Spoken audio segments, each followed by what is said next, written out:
Alright, how are you guys doing? So last time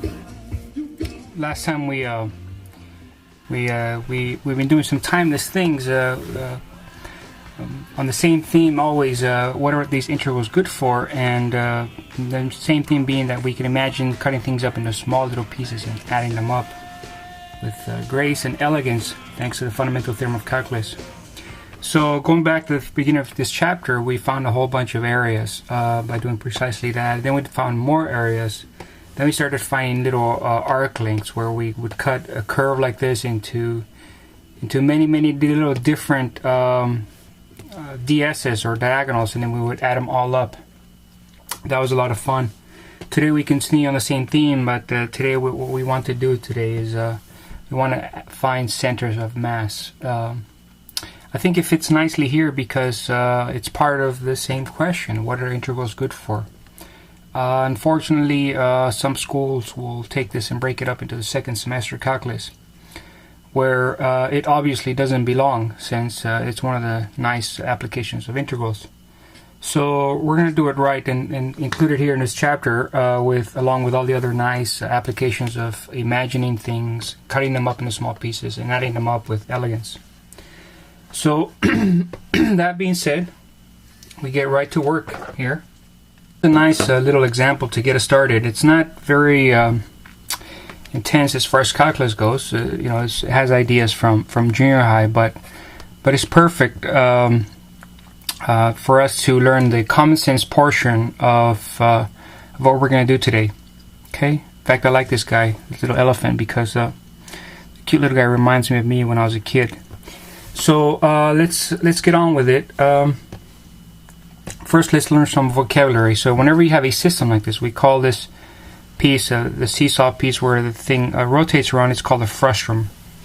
And this is called a system. And of course, the elephant on one side of the frustrum applies force onto it, creating what we call torque. Torque is also sometimes called a moment or a moment of force. I will probably mostly call it moment or torque. And what we want to do is actually define it precisely, what we mean when we say torque. We'll do that in just a second. The other part of the system here, this little tiny puppy sitting on the other end, will also create some torque, of course pointing in the opposite direction. Whenever they both, the torque over here equals the torque over here, on the opposite sides, whenever those torques are equal, of course, we say that the system is in equilibrium, and that's what happens when you put the frustrum right on the center of masses. That's another way of saying it. Center of mass is often called X bar, so we would usually write it this way. That's the place where the system is in balance. It's just a little vocabulary. All right, let's be a little bit more specific here. Torque is often defined as force times distance. So around here we could use units for force pounds, and distance we could use feet. So for example, this little elephant sitting on this side over here, if we could measure how many pounds it weighs, let's say it weighs 500 pounds, that's the amount of force exerted by its mass using gravity. 500 pounds, and suppose we are 30 feet away from the frustrum. The way we compute torque is by just multiplying these two. This distance times a 500. So the grand total torque inflicted by the elephant would be 500 pounds times 30 feet, giving you a grand total of 15,000 foot-pounds. That's what most people would say, 15 foot-pounds. That measures the torque, or that another name for that would be the moment. Sometimes people use the capital M for moment. Moment for the elephant around the frustrum. Okay. I should note here that sometimes moment is defined as mass times the distance, while torque may be force times distance. But there's not that much difference. After all, according to Newton, force equals mass times acceleration. So around here the acceleration is a constant. So around here force and mass are not that different. They only differ by a constant. So we will use them interchangeably.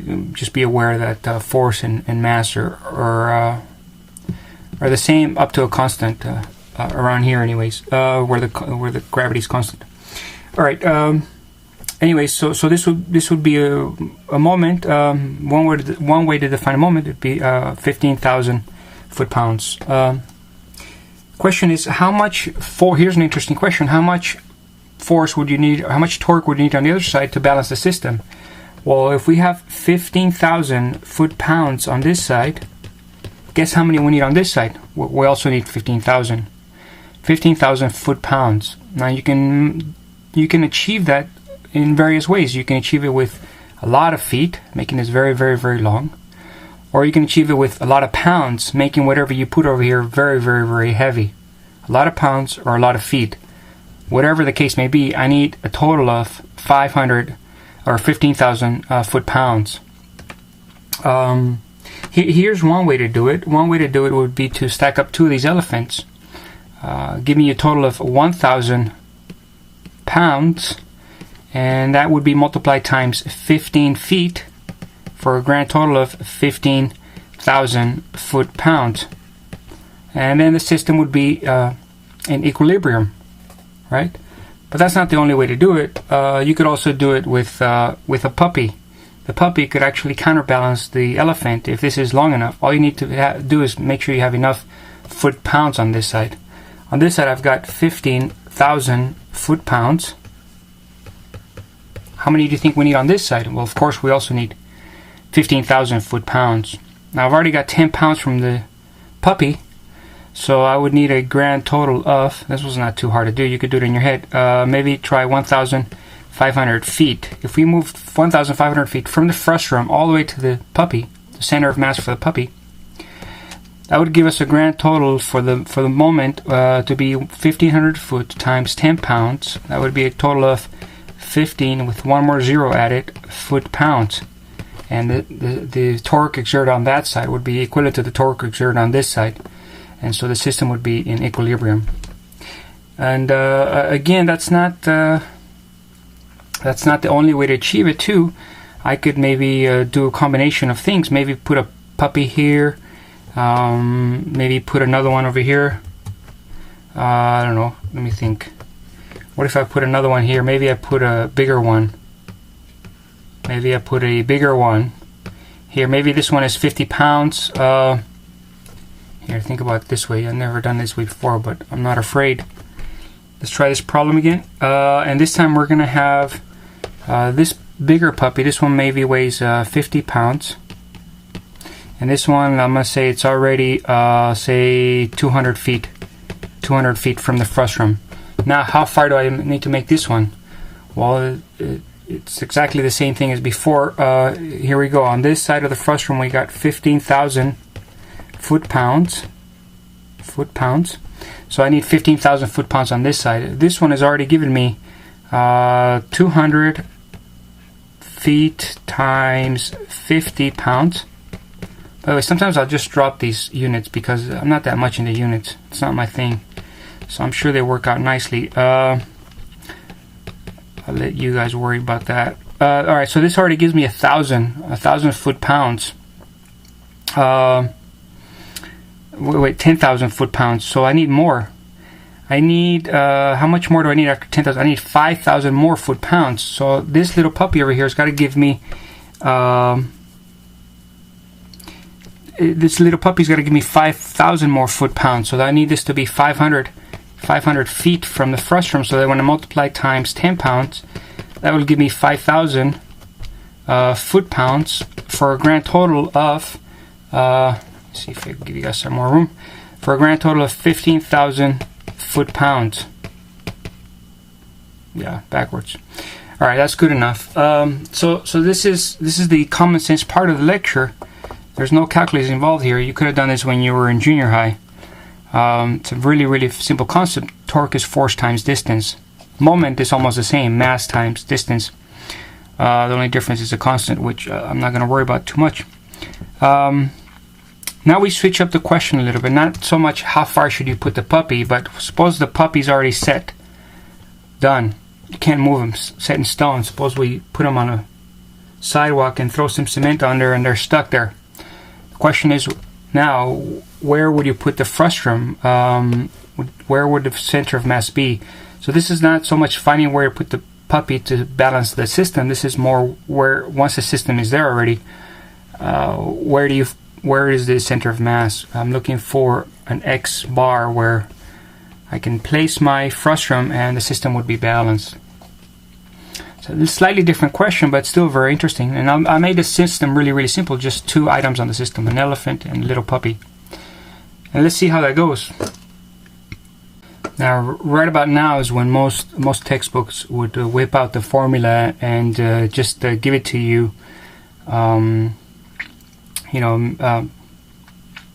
Insulting your intelligence and the human dignity in you. So I'm not going to give you the formula. Let's try to derive the formula. How do you actually compute where this goes, okay? Let's use our noodles, man. This is what I love about being human, that I can use my noodles to think.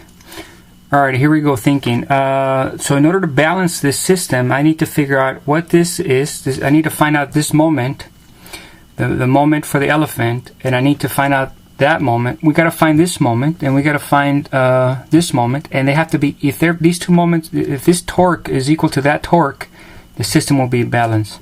So I'm going to call this the moment for the elephant. I'm going to call this the moment for the puppy. And the key observation is that if the moment for the elephant is equal to the moment for the puppy, then the system is in equilibrium. Or said differently, if the torque exerted by the elephant is equal to the torque exerted by the puppy, on both of them are trying to spin on opposite ways. If those torques are equal but on opposite direction, then the system is in equilibrium. That's the key observation right there. It's really common sense, but it leads to very, very nice results. Let me explain. Let's see. Let's figure out the torque exerted by the elephant. That would be 500 pounds. This is force times distance, so it would be 500 pounds. 500 pounds times the distance. The distance would be from here to here. It is a horizontal distance, so therefore its difference of x is x bar minus 20. X bar minus 20. On the other hand, the torque exerted by the puppy would be the 10 pounds times the distance. This is a horizontal distance. 700 minus x bar. Whenever these 2 are equal, it's winner winner, chicken dinner time. So I go on and I do a little bit of algebra here. 500 times 20 is equal to 10 times 700 minus 10 times x bar. I know you might be tempted to simplify that, but you know how I feel about that. If you simplify that, you hide the patterns. You hide the patterns of the universe, and you don't want to be a pattern hider, do you? I didn't think so. So this would be 500 x bar, move this over there, plus 10 x bar is equal to 10 times 700 plus 500 times 20. That's just algebra. That would give me 500 plus 10. X bar is equal to 10 times 700 plus 500 times 20, for a grand total of x bar is equal to 10 times 700 plus 500 times 20 divided by 500 plus 10 from over here. And this, my friends, this is worth boxing. This is a nice and famous, super famous result. It's telling you something deep. You can go on and compute it. Let me compute it real quickly. Done. So x bar is equal to 33.33. In other words, if you place this frustum at the spot, not 20 feet, not at 700, but at 33.33 feet, your system will be in equilibrium. Pretty nice, huh? But that's nothing. What's nicer about this is the pattern here, this pattern. This one tells you, think about it carefully, it tells you that if you add up all the moments, the moment for the elephant and the moment for the puppy, this is a moment 10 times 700, but that's interestingly, that's a moment in reference to the y-axis. Because this one we didn't know. We didn't know where the x bar was, so this is a moment 10 times 700 all the way to the x-axis. And this one over here, 5 times 20, that's a moment all the way to the y-axis. So this is telling you to find x bar, you add up all the moments with respect to the origin, and then you divide by the sum of all the however much they weigh, how much force is exerted together. So you got 500 pounds plus 10 pounds, a total of 510 pounds. That's the total force. And then on numerator, you got the total torque. Total torque divided by total force. Or if you want to take out the constant, it would be total sum of the moments divided by sum of the masses. The result will be the same. Pretty nice, huh? But wait, it gets nicer. What if you had 3 items? What if you had a dolphin here onto the system? But I don't know, there's a hole here. I wonder what we could use to fill that hole. Maybe we need a 4th item here. Oh, there's our duck back. The duck was flying and it fell to the ground, so we're adding it onto our system. Let's give it some weight. Let's say it weighs 4 pounds, and let's give it a position. Let's say it's positioned at 150 feet. I want to know where to place this. Where on here would the frustrum be so that the system is in balance? Should it be here close to the elephant? Should it be here between these guys? That's what I want to know. And so what I propose is that we exploit the pattern we just found out. All you do is add up all the torques and divide by total force, and you're set. Or add up all the moments and divide by total mass. Whatever. Alright, so let's do it. Talk is cheap. Here I go. X bar is equal to, I'm going to have to add up all the moments. Let me think. That would be 500.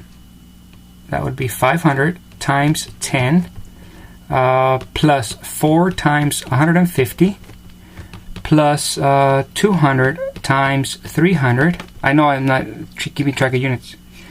I'm leaving you to do that. 10 times 500. All those are foot-pounds. And on the bottom, I'm going to divide by the total force, which is the total number of pounds, or constant times the mass. Total mass times the constant. That will be 10 plus 150 plus 300 plus 500. And then I'm going to do that on my magical calculator. I've gotten a little better at using the calculator. Watch this. Done. So X bar is equal to about 98.8 approximately. That's telling me exactly where my center of mass should go. Boom, right there. Pretty nice, huh? Told you. You see why they pay me? No formulas. We don't do that here in Math Hands. We try to understand things. The formula class is in another place, another website. So, where do we go from here? All this is, I mean, don't get me wrong, it's really nice, whatever, but it's not very calculus-y. There's nothing really small here, and we don't even use any integrals. So it's not a time to take this to the post 17th century era. You guys ready? Come with me. Come here. Alright, so let's try this example. This is a really nice one to start off with. I've got some sort of wood or lamina or piece of metal, something like this, with uniform density. And piece of plywood, if you will. And I'm trying to find out where would I put the frustrum here so that it's in complete balance, so that it won't tilt. That's called the center of mass. I'm looking for my famous X bar, right? And so here's the way we're going to do it. If you can imagine that the fundamental theorem of calculus will do it. Here's what we're going to imagine. We're going to imagine the unimaginable. Not really. It's very imaginable. We're going to have a whole bunch of these little rectangles everywhere. One there, one there, one there, one there, and infinite many more are in all the places where I didn't put one. And for each of these, we're going to treat it just like we did over here for the dolphins and all those. For each of them, we're going to add up the moments, and then we're going to divide by the sum of their total weight. Or mass. Again, every time I say weight or mass, I always think I might be confusing people. Yeah, I gotta stop that. So we're gonna add up all their moments here, and then divide it by the total force or the total mass, and then we'll have the perfect equilibrium point right here. You ready? The only difference is before we had 4 items. The only difference is now we have infinite many of them. that are infinitely small. It's no big deal, right?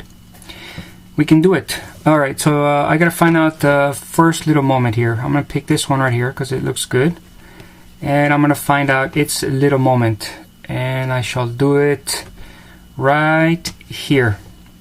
I'm gonna say the little moment for that little guy would be equal to, and I'm gonna go with pounds on all of this. So it'll be force times distance. Okay. So what would be the force? How many pounds does this thing weigh? How much torque is exerted on it? Exerted by it? Well, the number of pounds that it weighs would be proportional to the area, assuming that again it's of homogeneous density. There's some density constant times the area that would give you how many pounds it weighs, times the distance. Well, this is a typical one, so I want to call this value x. X, that would be the distance from here to here. That's x, and so my little moment would be equal to k times x times the area. And I could even do better than that, because for the area this would be base times height. The height would be the y1 minus y2, y1 minus y2, y1 minus y2 times the thickness, which would be a dx. I can even do better than that. That means the little mass would be equal to kx. Y1 would be square root of x minus y2. That would be 0 times dx, making my little mass, or little moment. These are all moments. Kx to the 3/2 dx. Oh, now I get to do the timeless thing right here. Slapping a sum on both sides, an infinite sum, and going from, my limits are going from, I observe here this is an x integral, so I need x limits.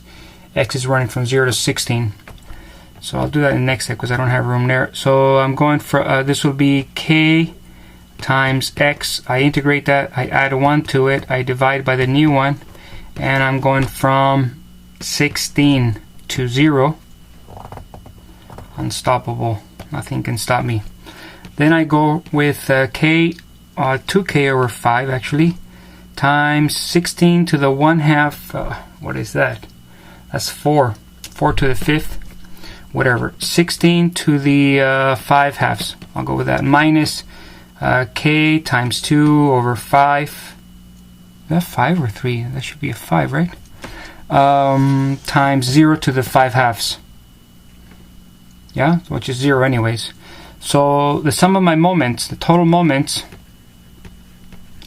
with respect to the origin, with respect to the y-axis actually, is equal to 2/5 k, that's a density constant, times 16 to the 5/2.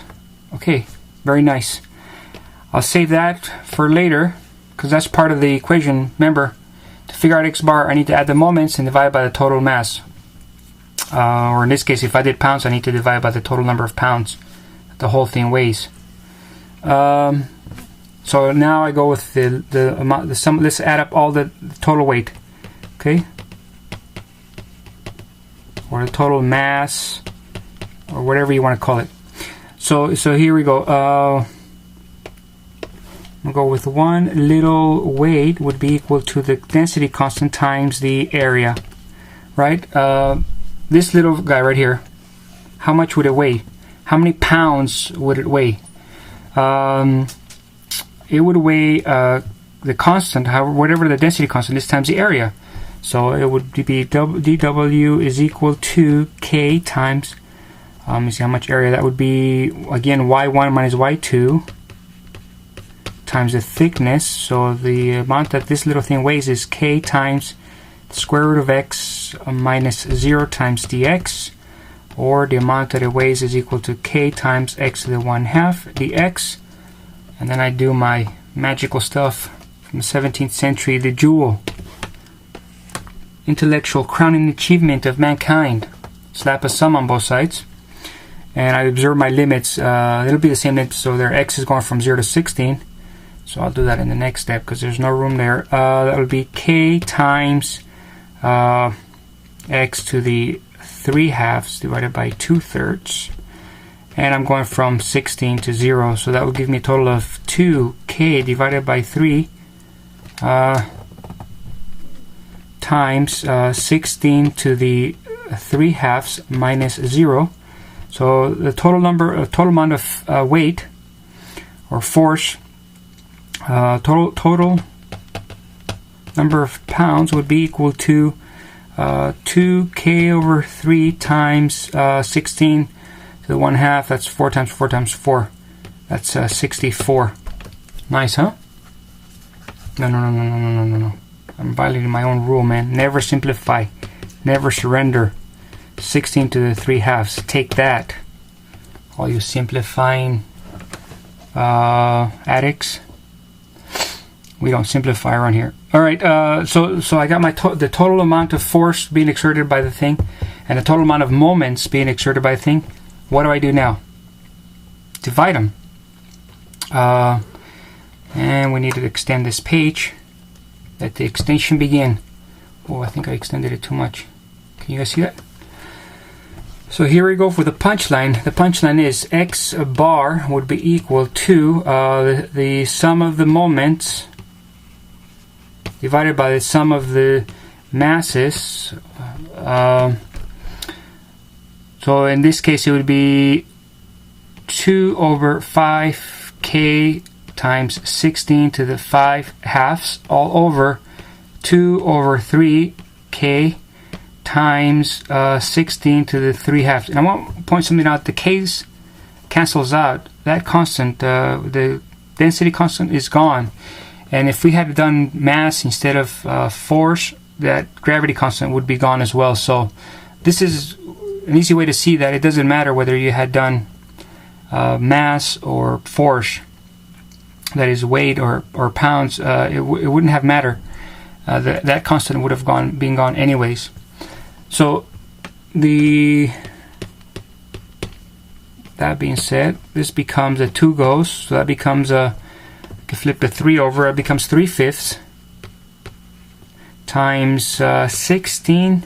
See why I don't simplify? Because now I can simplify this. This becomes 16, 5/2, take away 3/2, that becomes 2/2. So that becomes a total of x bar is equal to 16 times 3, 48 over 5. Nice, huh? Which is approximately 10. A little less than 10. It's 0.2. A little less than 10. So let's go back to see exactly what that means. So here's our shape here. We're going from 0 all the way to 16. According to our calculations, a little short of 10, right around there, you would find equilibrium. Pretty nice, huh? I told you. See why they pay me? But wait, there's more. You know what I like to do when I finish a problem? I like to erase it and start all over again.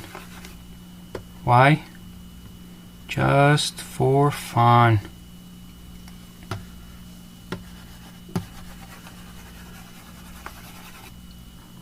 For the love of learning. For the love of timeless ideas. I'm just kidding. We're going to do the same problem, but we got to do something else. Now what we want to do is turn this around here and ask, what if this whole thing was turned sideways? Where would the balance be? Here, I could turn the whole thing sideways. I've never done it, but I could. Take this away, take this away, take this away. This is live thinking, man, by the hands. Look at this. You could... Whoa! Not that. What if we turn this way? Whoa, whoa, whoa, whoa, whoa. Take it easy. Sorry. That's what happens when you do things live. What if I wanted to find out where's the frustrum here? Where would it balance it? Where would it be balanced for the y-axis? You know why that's interesting is because if I could find that spot, say I found it to be right here, or it's probably closer to the x-axis since it's heavier here. Then I could mix and match both of them. The other one was close to 10, and this one would be close to here, and I'd have a two-dimensional center of gravity. That would be nice because it's not just one-dimensional; it's two-dimensional. See if I can go back to where I was. that would be nice. And so that's the next goal here, is to try to find out the center of gravity for the y bars. Now we could do it two different ways. We could do it with respect to x, or we could do it with respect to the y. In other words, we could do it with cutting it up in infinite many little pieces this way, or cutting them up in infinite many pieces this way, the other way. What should we do? What should we do? I say we go with the traditional way. Let's spin these around. Let's cut it up into infinite many of those little pieces, and we find the moment for each one, and we add up all the moments, and it'll be fun. Oh, come on. Whatever. Okay. How does that sound to you guys? Sound good? Okay, let's do it. Talk is cheap. Let's do it. So now you got to pay attention. Now we're going to do it this way. So each little moment will be however much this weighs, however much force. Each little torque would be however many pounds this thing weighs times the y. That's how much force is being exerted with respect to the origin. Okay. Sometimes they call this the moments with respect to x-axis, because it's the distance from here to here to the x-axis. So let's do it.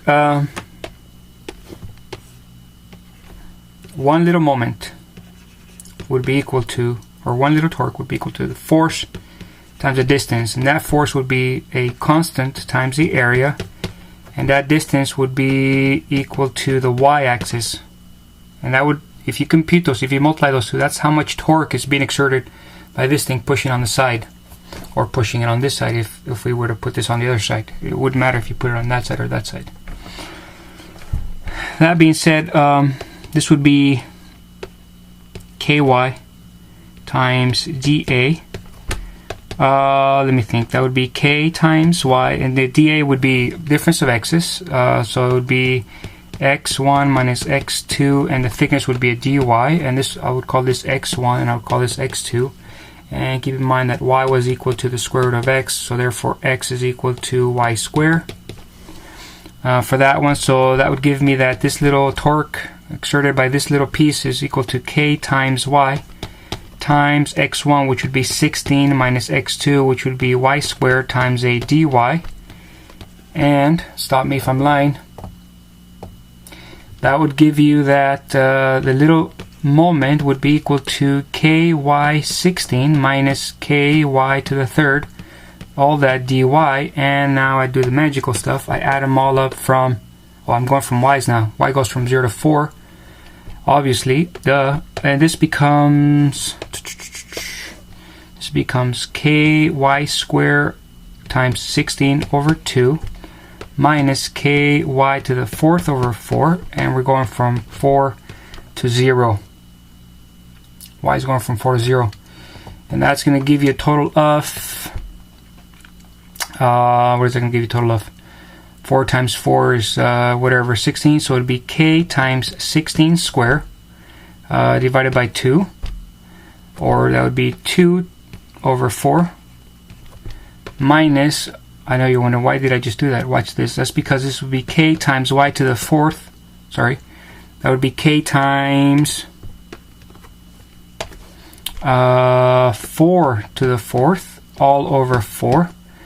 And now I've got the same denominator, so it'll be 16 squared times k times 2 minus 16 squared times k, all over 4. And that would be a grand total of how many 16k's? I got 16 squared k, 2 minus 1 is 1, divided by 4. And that's it. That's the total sum of all my moments. That's the total sum of all the torques created by the infinite many little pieces that are infinitely small in the y direction. Now I left this here on purpose because my y bar, of course, so y bar would be equal to the sum of all the torques, all the moments, capital M's, over the sum of all the masses.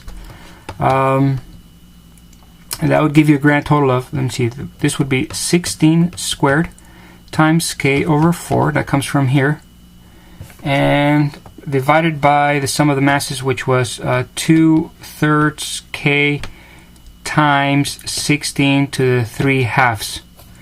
Whoa, whoa, whoa, whoa, whoa, whoa, whoa, whoa, whoa. Take it easy.